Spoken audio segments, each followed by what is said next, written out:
After all the hard work we've put into developing our public speaking skills, I thought I would do a how-to video on ways to create the best remote video presentation you can with 3 simple technical techniques. After all, the better our presentations and better looking our speeches are, right? Hey everybody, David Anderson here. I am going to go over 3 simple techniques like I'd mentioned. And being a digital media communications student and having a background in photography and videography, I thought that these 3 elements would be very helpful towards creating the best possible videos we can.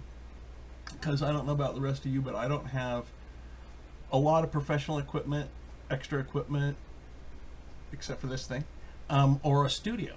And so I just figured this would be information to help us make the most of what the equipment that we have. So I geared it all towards the use of, say, a smartphone, webcam, and then typically the built-in mic. Here in my situation, I'm using this mic because my system doesn't create the best sound in my environment. So again, I'm making do with the equipment that I got. But this same bit of help for technical techniques can be applicable to all kinds of elaborate equipment, like studio lights, DSLR cameras, what have you. So this video is going to cover the 3 technical techniques that I think are the most important in respect to recording video.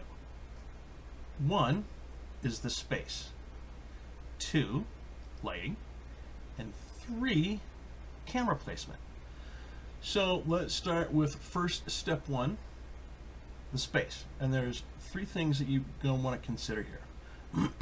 Typically, the smaller the better, just for acoustic reasons. As you can probably hear in mine, my room is a bit large, and so my sound carries.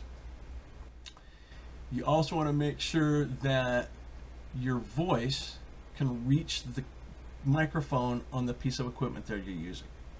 So typically, you want to avoid places like bathrooms and kitchens, because the more hard surfaces there are, the more the sound is going to bounce, and you'll sound like you're in a cave. So it's best to find room, no matter the size, that's got carpeting on the floor, upholstered furniture, drapes on windows, that kind of thing, to break up that bounce of sound, which will come off of, like I said, tile, glass, metal, big blank wood walls with nothing to break up sound, because you don't want to end up sounding like you're in an echo chamber.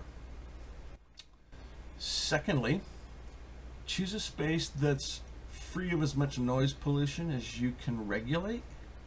So make a mental note of any appliances in your room that may make sound, like fans, air conditioners. If you're doing it in a kitchen because your sound works right, maybe your fridge, because that thing will run too. It'll make some sound. Other appliances, washers, dryers, whatever you have, whatever you got. Because you want to be able to make sure that the sound isn't echoing. And thirdly, the background should be free of a lot of distractions. I mean, some decor behind you doesn't interfere with the audience paying attention to us while we're speaking and paying attention to what we're saying. And so you want to maybe keep that singing bass mounted on the wall behind you, because it'll steal the spotlight. Speaking of spotlight, let's talk about lighting next. Typically, you want your lighting to be natural, if at all possible. Even one window that's either indirect or diffused, because super bright sun coming in at you tends to overwhelm most cameras unless you got special filters and that like. So you want to avoid that. You also want to be able to, if you have to, supplement lighting with lamps. Lamps work great, but don't put them right directly in front of you. You're not doing mug shots here, so maybe move it. Imagine if you're standing on the face of a clock and your camera is at 12 and you got 3 and 9 on either side of your shoulder. Target your light source at about that 11 or 1 o'clock positioning. It adds a little definition, and it's quite flattering to us, so that helps, right?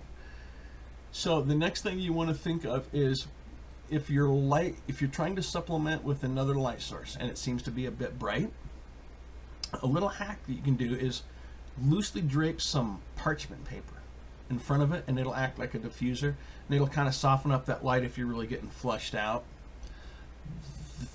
The most important thing to remember, though, is there's 3 big no's.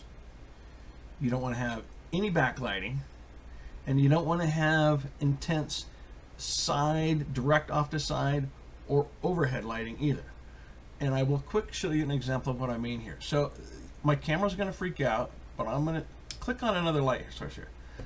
So I'm sure you can see kind of what happens is I'm sure there's extra shadowing on the face, and it doesn't help your scene at all.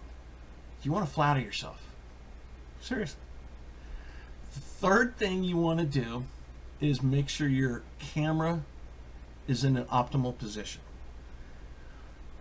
Mr. Matthew Mann, he's a video professor at the University of Rochester for the University's Communications. He recommends that typically the distance that you want to be from camera is no more than 2 to 3 feet, roughly arm's length away. I'm stretched out now. You can see my fingertips. I'm maybe still a foot from my camera. So you want to make sure that it's not giving a lot of room overhead too, because in case, like if you're me, talk with your hands or you're trying to present something, you've got space within frame to catch you. The next thing to think about is,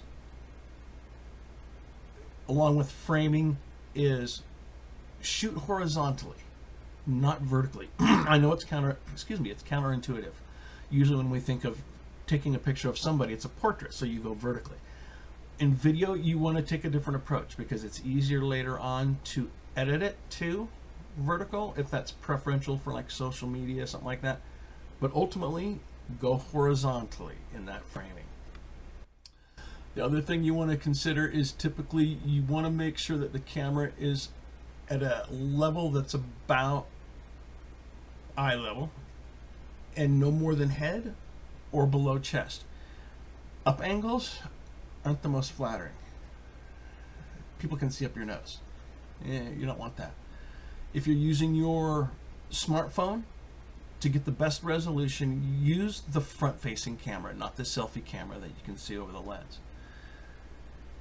Another important thing to recognize is exactly where the lens is on your device, so that when you're making contact back to the audience, the camera, after glancing at your notes, whatever it is, you can engage them again because you want to keep that connection.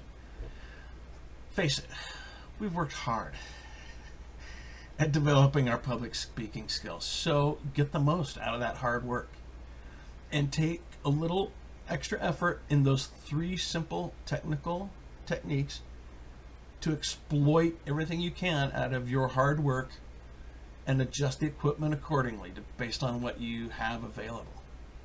I wish you great success. Go be a star.